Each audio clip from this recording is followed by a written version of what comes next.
Sempre achei que traição tinha cara, tinha data marcada, tinha um antes e um depois que a gente reconhece na hora. Descobri, na prática, que ela costuma chegar do jeito mais banal possível, um nome errado, sussurrado no meio de um sono agitado, numa madrugada qualquer de terça-feira. Meu nome é José Eduardo Marinho, mas todo mundo me chama de Zeca desde criança, lá em Belo Horizonte, no bairro de Santa Teresa, onde nasci e me criei ouvindo o bonde passar e o cheiro de pão de queijo saindo do forno da vizinha desde as 6 da manhã. Tenho 41 anos, sou dentista, tenho consultório próprio há 12 anos numa salinha na Floresta, bairro vizinho, atendendo desde aposentado do INSS até adolescente com aparelho, cobrando o preço justo porque aprendi com meu pai, também dentista, também de Santa Teresa, que profissão de saúde não é lugar para explorar necessidade dos outros. Meu pai, inclusive, atendeu na mesma região por 32 anos antes de se aposentar, e boa parte dos meus pacientes hoje são filhos e netos de quem ele tratou. Tem um peso bonito nisso, uma continuidade que eu prezo mais do que qualquer coisa. Casei com Luciana em 2011, depois de 4 anos namorando desde a faculdade, eu na odontologia, ela na fisioterapia, os dois na mesma universidade particular na região Centro-Sul. Nos conhecemos numa festa junina do intercâmbio universitário. Ela vestida de caipira de um jeito capricho demais para festa de faculdade, eu reparei antes mesmo de trocar uma palavra. Ela é fisioterapeuta, trabalha numa clínica de reabilitação perto do Mangabeiras, e sempre foi, aos meus olhos, alguém organizada até no jeito de sonhar, planilha para tudo, meta de curto e longo prazo. Daquelas pessoas que fazem lista de supermercado por corredor e revisa 2 vezes antes de sair de casa. Temos um filho, o Theo, de 9 anos, danado de inteligente, que já sabe montar computador sozinho assistindo vídeo na internet e que, curiosamente, puxou de mim o jeito de falar manso mesmo quando tá puto da vida, herança, imagino. De anos me vendo explicar procedimento assustador para criança chorando na cadeira do consultório sem nunca levantar a voz. A vida era de uma normalidade quase entediante, no bom sentido. Fim de semana na casa dos meus pais, ainda em Santa Teresa, comendo feijão tropeiro da minha mãe, sentado naquela mesma cadeira de madeira que já rangia desde a minha infância, churrasco esporádico com os amigos do colégio, a maioria continuou morando perto, coisa rara hoje em dia, todo mundo espalhado por causa de trabalho, viagem de férias uma vez por ano para a praia em Guarapari, porque Luciano enjoa de avião e prefere dirigir às 7 horas até o Espírito Santo do que voar 40 minutos. Para qualquer lugar. Ela sempre levava um caderninho de atividades pro hotel fazer no banco de trás, contando placa de carro, adivinhando o nome de cidade, qualquer coisa para esticar a viagem sem drama de criança entediada. Nos primeiros anos de casamento, morávamos de aluguel num apartamento pequeno na Floresta, perto do consultório, e só conseguimos comprar o apartamento onde vivemos hoje, no Santo Antônio, depois de 5 anos economizando junto, cada um botando a parte que dava, discutindo entrada de financiamento na mesa da cozinha com calculadora e caderno, do jeito que casal jovem sem dinheiro sobrando faz. Lembro do dia que assinamos o contrato do apartamento novo. Luciana chorou de alegria no cartório, um choro bobo e feliz que eu nunca tinha visto nela antes, ela que sempre foi mais contida com demonstração de emoção. Guardo essa lembrança com um carinho estranho hoje, sabendo que viria anos depois. Foi numa dessas madrugadas comuns, sem motivo nenhum para ser diferente das outras, que tudo começou a rachar. Luciana dormia do meu lado, virada de costas, do jeito que sempre dorme, e no meio de um sono agitado, murmurou um nome. Não foi meu nome. Rodrigo, para. Fiquei parado no escuro, o coração batendo estranho, tentando convencer a mim mesmo que tinha ouvido errado, que sono fala coisa sem sentido, que provavelmente era nome de aluno dela, de paciente, de qualquer coisa que minha cabeça estava distorcendo por causa do cansaço. Não consegui voltar a dormir. Fiquei ali, olhando pro teto, repetindo aquele nome baixinho para mim mesmo, tentando encaixar em algum lugar da minha memória. Rodrigo. Não conhecia nenhum Rodrigo na vida dela que eu soubesse, nem colega de trabalho, nem primo, nem amigo de infância que ela mencionasse. De manhã, tomando café, quase perguntei. Cheguei a abrir a boca, o café ainda fumegando na caneca de cerâmica que Theo tinha pintado numa oficina de artes da escola. Mas alguma coisa em mim, talvez covardia, talvez instinto de proteção, resolveu que era melhor observar antes de acusar. Sou dentista, trabalho com diagnóstico o dia inteiro, a gente não trata sintomas sem entender a causa primeiro, correndo o risco de tratar a coisa errada e machucar mais do que ajudar. Um dente que dói pode ser cárie simples ou pode ser raiz necrosada, o sintoma sozinho não conta a história inteira, e agir rápido demais em cima de suspeita pode custar caro. Comecei a prestar atenção nos detalhes que antes passavam batido. Luciana, que sempre foi organizada com o próprio tempo, começou a ficar até mais tarde na clínica, alegando paciente complicado, sessão que estendeu. O celular, que sempre deixava em cima da mesa da cozinha sem nenhuma cerimônia, começou a viajar com ela pro quarto, pra cozinha, pro banheiro.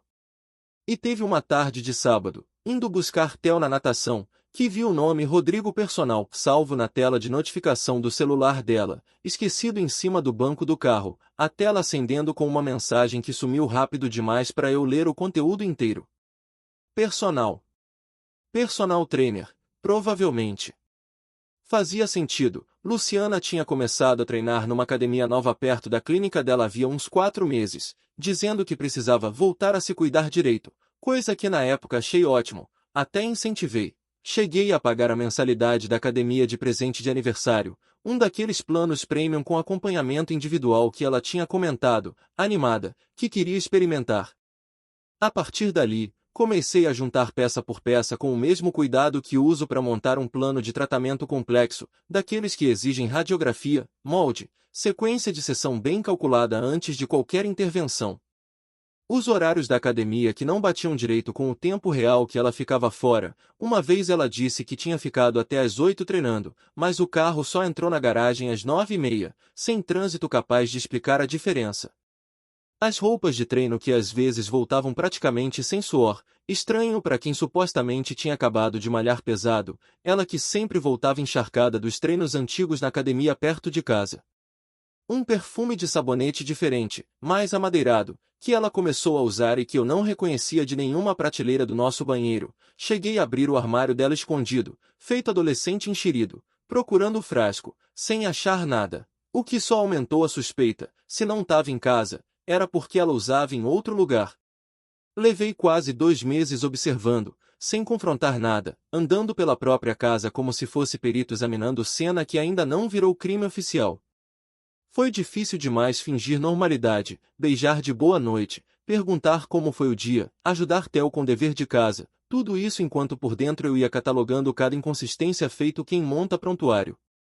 Teve noite que fiquei acordado até tarde, fingindo mexer no celular, só para ver se ela ia levantar para atender ligação escondida. Teve manhã que saí de casa mais cedo só para ficar de longe observando o portão da academia dela, sentado dentro do carro tomando café requentado de garrafa térmica, feito personagem de filme policial ruim, me sentindo ridículo e ao mesmo tempo incapaz de parar. A confirmação de verdade veio de um jeito que não esperava, por acaso, literalmente, esbarrando na rua. Tinha ido buscar uma peça de prótese na ortodontia perto da academia nova da Luciana, e vi ela saindo de lá, rindo alto, ao lado de um homem alto, moreno, boné para trás, provavelmente na casa dos 30 anos, com aquele físico de quem vive puxando ferro e ensinando os outros a fazer o mesmo. Ele pôs a mão nas costas dela, não foi um toque de instrutor corrigindo postura, foi um toque diferente, íntimo, do tipo que a gente só dá em quem já conhece o corpo de outro jeito. Ela riu de um jeito que eu reconheci, um jeito de riso solto que fazia tempo eu não via voltado para mim, e aquilo doeu quase tanto quanto o toque em si. Fiquei parado do outro lado da rua, com a peça de prótese ainda na mão, sentindo o chão da certeza que eu tinha sobre o meu casamento simplesmente ceder, tijolo por tijolo, um alicerce inteiro rachando em segundos. Não fiz escândalo ali. Voltei pro consultório, terminei os atendimentos da tarde com um profissionalismo que hoje, olhando para trás, nem sei de onde tirei, atendi até uma extração de siso complicada, mão firme, voz calma, como se nada tivesse acontecido, e só depois, à noite, depois de Theo dormir, sentei com Luciana na sala. Luciana, quem é Rodrigo? Ela ficou branca. Rodrigo, meu personal, por quê? Você fala nome dele dormindo. Vi vocês dois hoje, saindo da academia. Vi a mão dele nas suas costas. Não me trata como idiota, por favor. Merecemos os dois coisa melhor que isso. O silêncio que se seguiu durou o suficiente para eu entender, antes mesmo dela abrir a boca de novo, que não vinha desculpa pronta capaz de consertar aquilo. Ela começou a chorar, tentou negar por uns segundos, patético e curto, e depois desistiu de negar. Contou que estava se envolvendo com o personal trainer havia cerca de 3 meses. Que começou como elogio bobo durante o treino, virou mensagem depois do expediente, virou encontro só para tomar um café e conversar, e o café virou o resto que ela mal conseguia detalhar sem chorar mais forte. Zeca, eu juro que não fui atrás disso. Simplesmente aconteceu. Nada simplesmente acontece, Luciana. Cada passo foi escolha sua.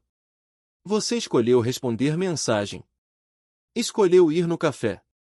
Escolheu mentir para mim, semana após semana, olhando no meu olho, sentado exatamente onde você está sentada agora. Ela baixou a cabeça, sem argumento para rebater aquilo, porque não tinha mesmo. Não gritei. Quem me conhece sabe que não é do meu feitio, nem discussão de paciente puto por conta alta eu resolvo gritando. Mas aquela noite a raiva veio de um jeito gelado, que trancava a garganta em vez de levantar a voz. 15 anos comigo, Luciana. Um filho. Uma vida que a gente construiu com cuidado, apartamento pago com suor dos dois, e você trocou isso por instrutor de academia que provavelmente nem sabe seu sobrenome completo. Não é sobre trocar você por ele. Ela limpou o rosto com a manga da blusa. É sobre eu ter parado de me sentir desejada há muito tempo, Zeca. A gente virou rotina de horário de consultório, boletim escolar do Theo, conta pra pagar, quem vai no mercado. Faz tempo que a gente não se olha do jeito que se olhava antes. Eu devia ter falado isso com você, em vez de ir procurar isso em outro lugar. Doeu de um jeito diferente ouvir aquilo, porque tinha um fundo de verdade que eu não queria enxergar.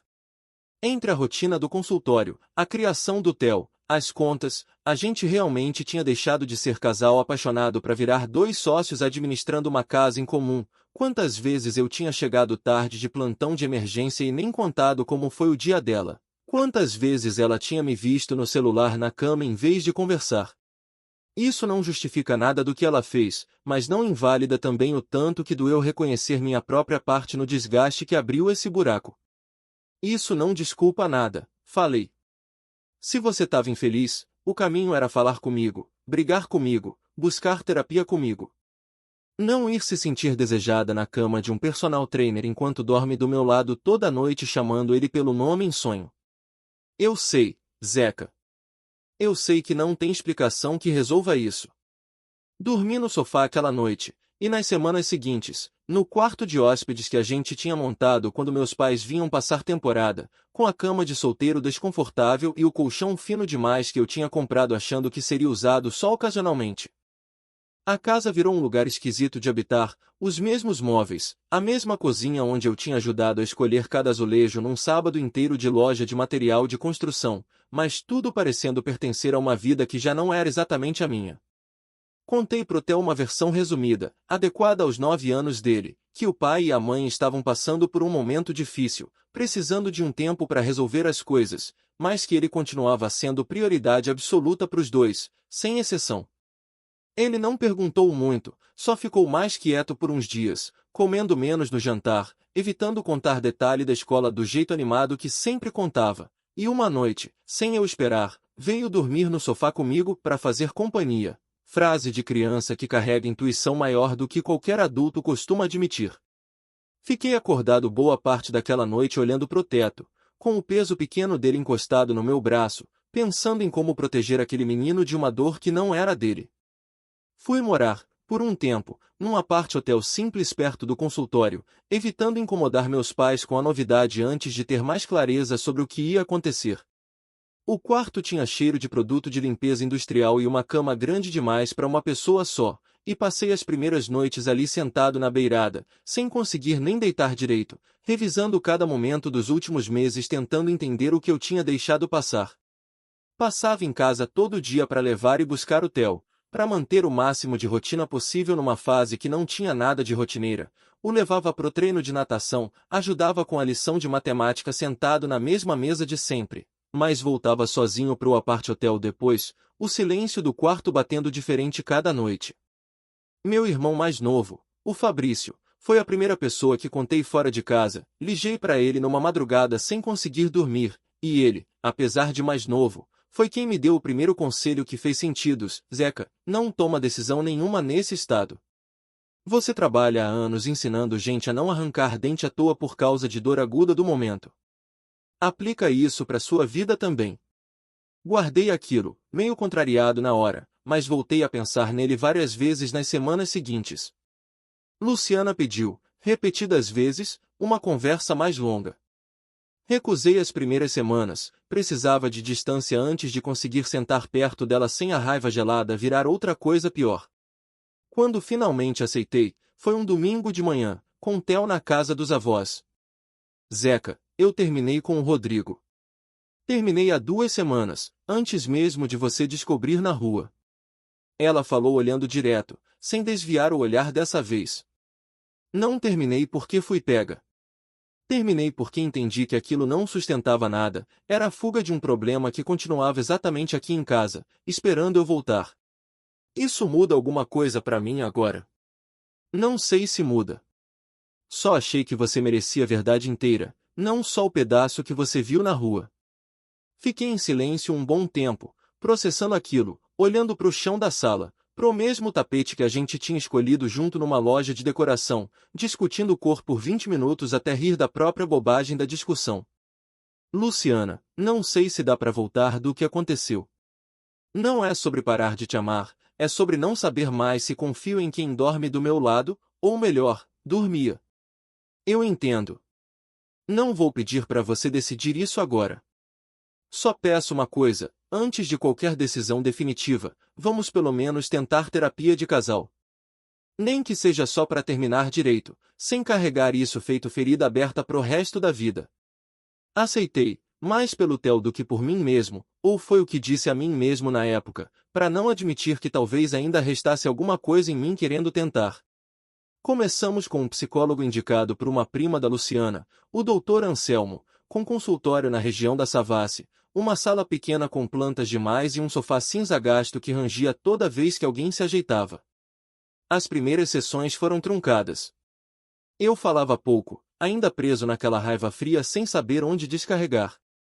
Luciana falava demais, tentando preencher todo o silêncio com justificativa, o que só aumentava minha irritação. O Dr. Anselmo, com paciência de quem já ouviu história parecida centenas de vezes, foi devagar nos ensinando a escutar sem já preparar defesa ou ataque enquanto o outro ainda tá com a palavra, exercício mais difícil do que parece, principalmente para quem passou os últimos meses treinando desconfiança feito músculo. Numa sessão, ele perguntou direto para mim: Zeca, além da confiança, o que você sente que perdeu nisso tudo? Demorei para responder. Perdi a certeza. Achava que sabia exatamente quem era minha esposa, cada detalhe dela. Agora não sei mais o que era real e o que não era, olhando para trás. Os 15 anos foram verdade, ou só até ela cansar de mim? Luciana chorou. Foram verdade, Zeca. Cada ano deles. Eu não parei de te amar, parei de saber como te dizer que estava me sentindo invisível dentro do nosso próprio casamento. Numa outra sessão, algumas semanas depois, o Dr. Anselmo pediu para cada um descrever um momento específico em que se sentiu mais distante do outro, antes de qualquer traição acontecer. Luciana falou de uma viagem de trabalho minha, 2 anos atrás, um congresso de odontologia em São Paulo que se estendeu de 3 para 5 dias por causa de uma palestra extra que eu não quis perder. Ela disse que passou aquela semana sozinha com o Theo doente, com febre alta, sem conseguir falar comigo direito porque eu estava sempre no meio de uma palestra. Eu nem lembrava direito daquele episódio, e ouvir ela descrever a semana como um marco de solidão para ela foi uma pancada que eu não esperava, porque, para mim, tinha sido só um congresso like qualquer outro. Eu, por minha vez, falei de uma época em que Luciana começou a dormir de costas para mim todas as noites, sem exceção, coisa que antes não acontecia, e de como interpretei aquilo como cansaço, sem nunca perguntar diretamente o que significava. Eu também não perguntei, admiti na sessão. Fiquei esperando que passasse sozinho, do jeito que fase ruim às vezes passa. Não passou. Os meses foram passando, 5, ao todo, entre terapia, entre eu ainda no apart-hotel mas cada vez passando mais tempo em casa, entre conversa difícil e silêncio que aos poucos foi deixando de ser hostil para virar só silêncio mesmo, do tipo que duas pessoas cansadas compartilham sem se odiar mais. Não vou fingir que ficou fácil. Tive recaída de desconfiança, uma vez vi o celular dela vibrando na mesa de madrugada e o coração disparou antes de eu descobrir que era só o grupo de trabalho dela mandando mensagem sobre escala de plantão. Tive noite que dormi mal só de imaginar o personal trainer, a academia, tudo o que a mente cria quando confiança quebra de verdade. Cheguei a passar de carro na frente da academia dele, sozinho, à noite, sem motivo nenhum além de alimentar uma ferida que eu sabia que não devia cutucar. Luciana, por sua vez, tinha momento de culpa que virava choro do nada, no meio do almoço, sem aviso nenhum, ou uma tarde inteira mais quieta que o normal sem explicar direito o motivo até eu perguntar. Teve também um episódio, no terceiro mês, que quase jogou tudo pro alto de novo. Encontrei, sem querer, um vestido novo no closet dela, etiqueta ainda pendurada, uma peça bonita, diferente do estilo que ela costumava usar. Perguntei de onde tinha vindo, e ela hesitou tempo demais antes de responder que tinha comprado sozinha, para se sentir melhor consigo mesma de novo, nada relacionado a ninguém. Não acreditei de primeira, discuti, exigi ver o extrato do cartão, coisa que hoje me envergonha um pouco ter feito, mas que na época pareceu necessária.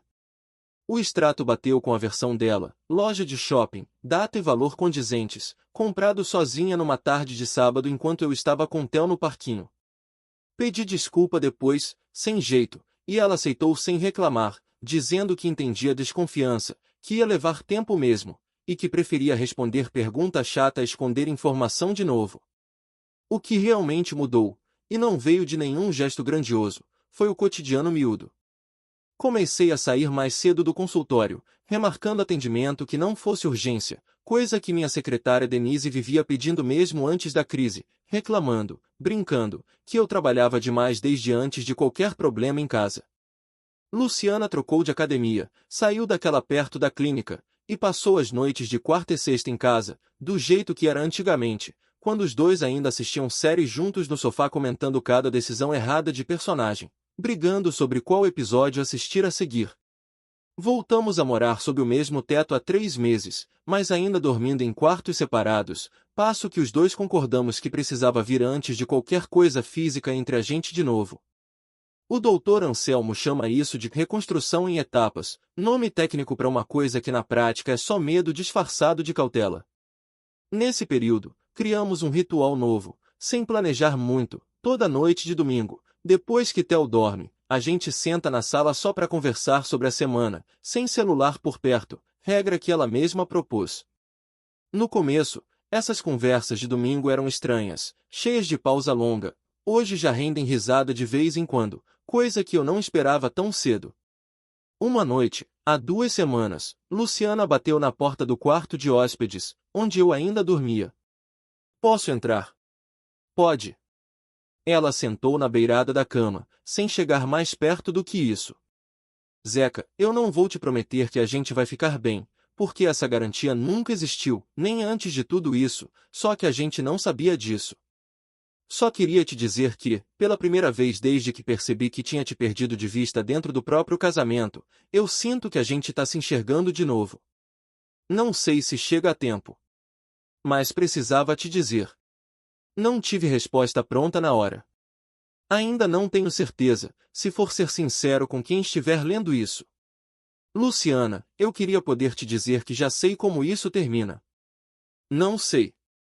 Sei que ainda te amo, de um jeito machucado, diferente do jeito que amava antes disso tudo. Sei que o Theo precisa ver a gente tentando direito, sem fingir que nada aconteceu, mas também sem transformar isso em punição eterna pros dois. O resto eu vou descobrindo dia a dia, junto com você, sem pressa de fingir resposta que ainda não tenho. Ela sentiu, os olhos molhados, e não insistiu por mais. Ficou sentada ali um tempo, os dois em silêncio, o tipo de silêncio que já não doía tanto quanto nos primeiros meses. Theo, semana passada, montando um quebra-cabeça comigo na sala, comentou do nada, sem tirar os olhos das peças. Pai, eu reparei que você e a mãe estão rindo junto de novo, tipo, rindo de verdade. Ainda acho estranho vocês dormirem em quarto separado, mas não parece mais aquela coisa tensa de antes. É por aí mesmo, filho. A gente tá tentando, com calma. E se não der certo no final? Pensei antes de responder, porque meu filho merecia sinceridade, não frase pronta de autoajuda de internet. Se não der certo, Theo, pelo menos a gente vai saber que tentou direito, sem pressa e sem fingimento. Isso já vale muita coisa, mesmo que a resposta final seja não. Ele ficou quieto, encaixando mais uma peça, e depois falou baixinho, acho que é isso que importa mesmo. Vocês tentarem direito.